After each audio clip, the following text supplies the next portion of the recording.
Welcome again, everyone. Week 4, second part. This time, thinking together about Saint Francis de Sales' introduction to the Devout Life.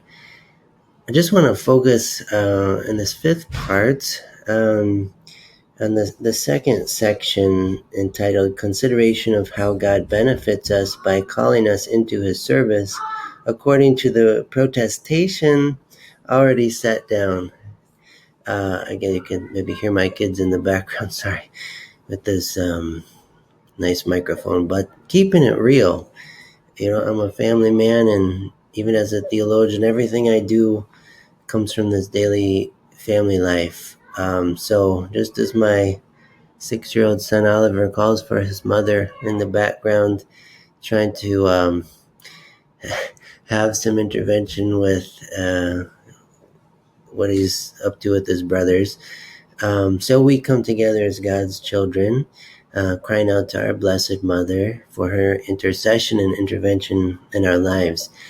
And we find this in the work of St. Francis de Sales very much.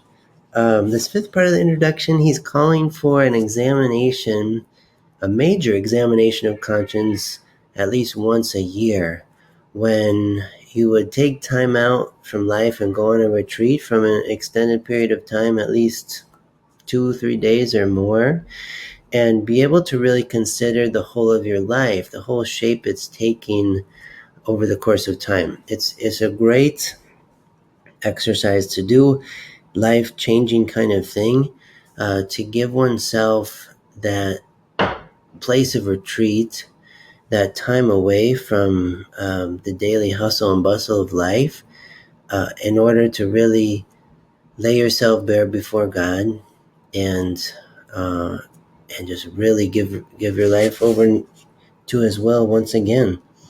So the second section of part 5 is really in reference to part 1, section 20, in which he prescribes there this act of solemn renunciation, which really harkens back to baptism. So I just want to share a picture here, thinking about baptism, Christian baptism, and how it begins with the profession of faith. The parents and godparents for the baptism of an infant are asked this triple renunciation. Do you renounce Satan and all his wickedness and all his temptations? Sometimes the formula is a little different. Do you reject Satan and all his works and all his empty promises? Do you refuse to be mastered by the glamour of evil and the domination of sin? Things like this.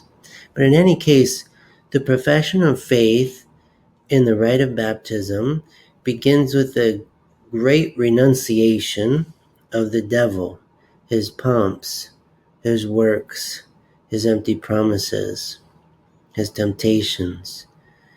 That way of being in the world that's very selfish and destructive in the end to oneself and other people, that would rupture the relationship between the soul and God, relationships between the soul and other human beings and angelic beings and the rest of creation, that results in death, alienation.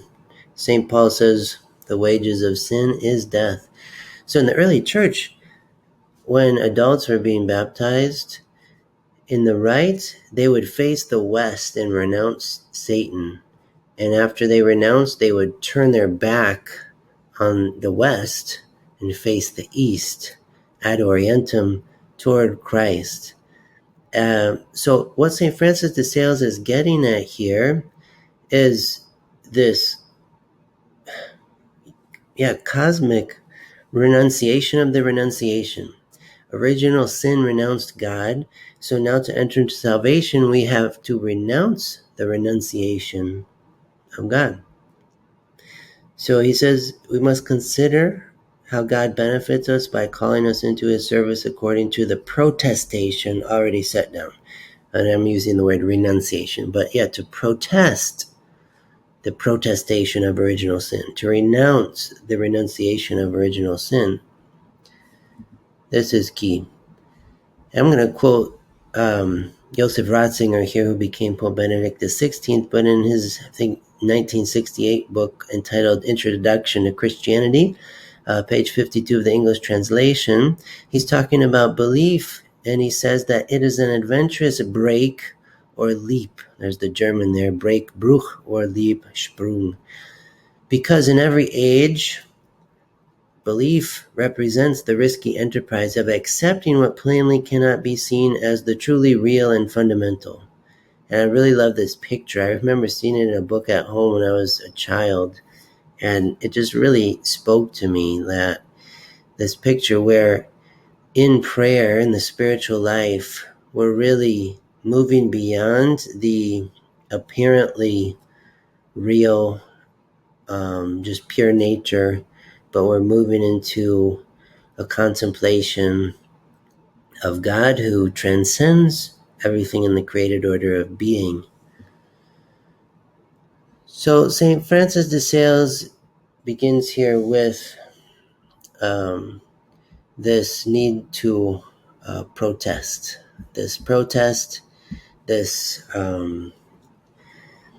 definitive movement of the soul to say no to everything that's contrary to God and the will of God. And he says once a year we should come back to this place of total protestation or renunciation. We do so in the liturgical calendar and at many movements, the season of Advent, the season of Lent, preparing for the great feasts of Christmas and Easter.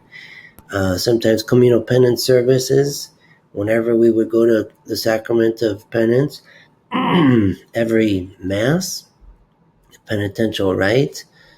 It's meant to be the daily life of the follower of Christ, but he's saying sometimes we really need to take a time out and go and renounce with all our being everything contrary to the will of God the Father. So I just want to talk through this in the next few minutes of this section 2 of part 5 of Introduction to the Devout Life.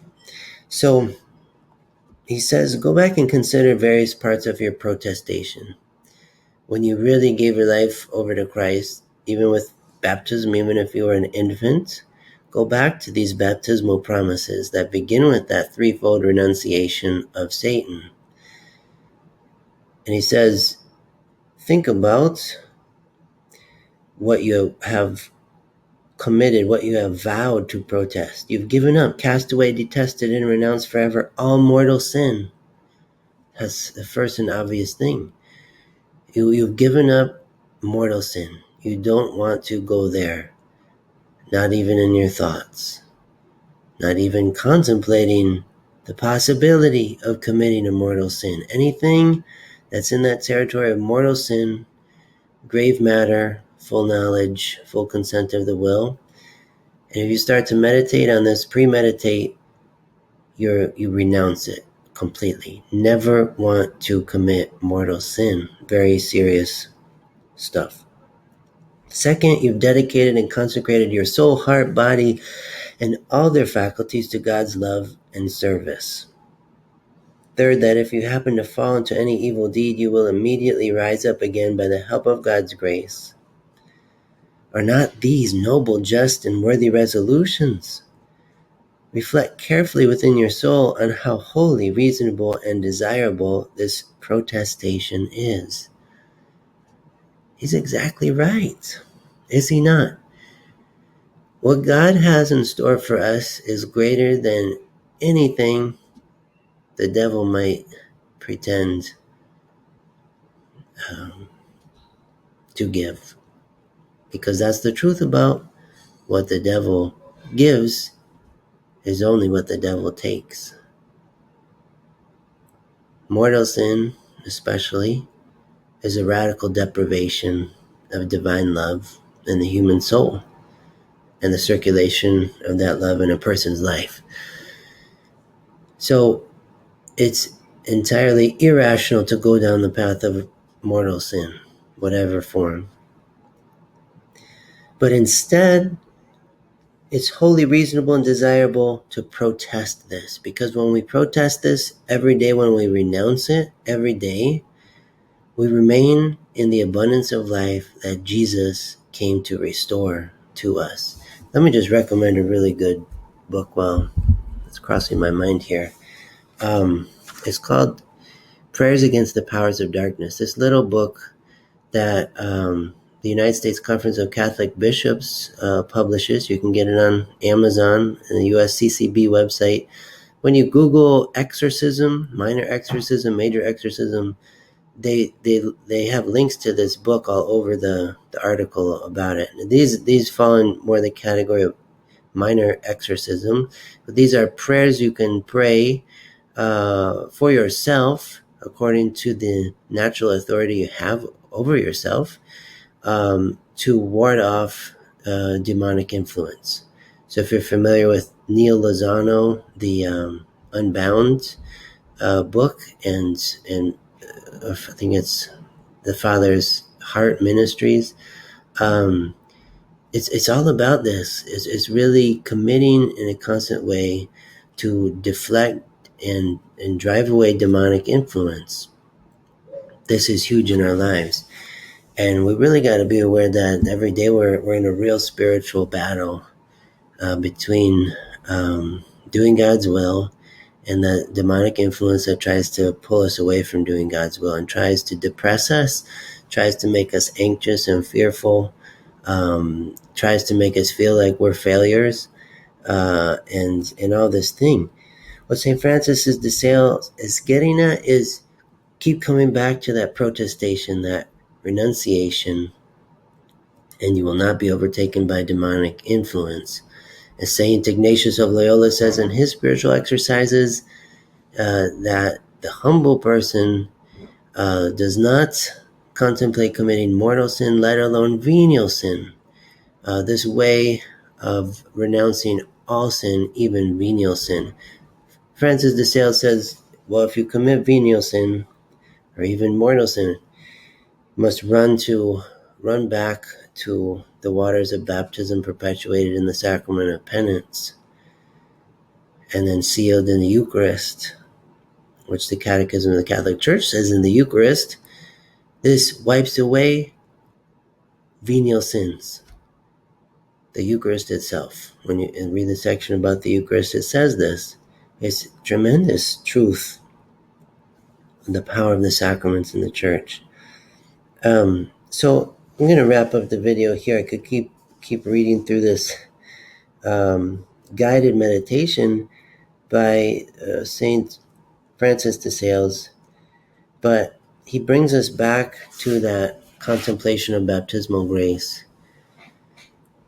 And this is really the twofold that's necessary for us human beings in relation to the sacraments of the Church. We must receive them with all fidelity and thanksgiving. And at the same time, we're called to really engage the fullness of our subjectivity in relation to the objectivity of the sacraments, you could say. So we need to ponder what's going on. We need to meditate upon it to be strengthened in this holy right reason to stay the course. Thanks so much, everyone. Look forward to hearing what you have to say on our discussion board.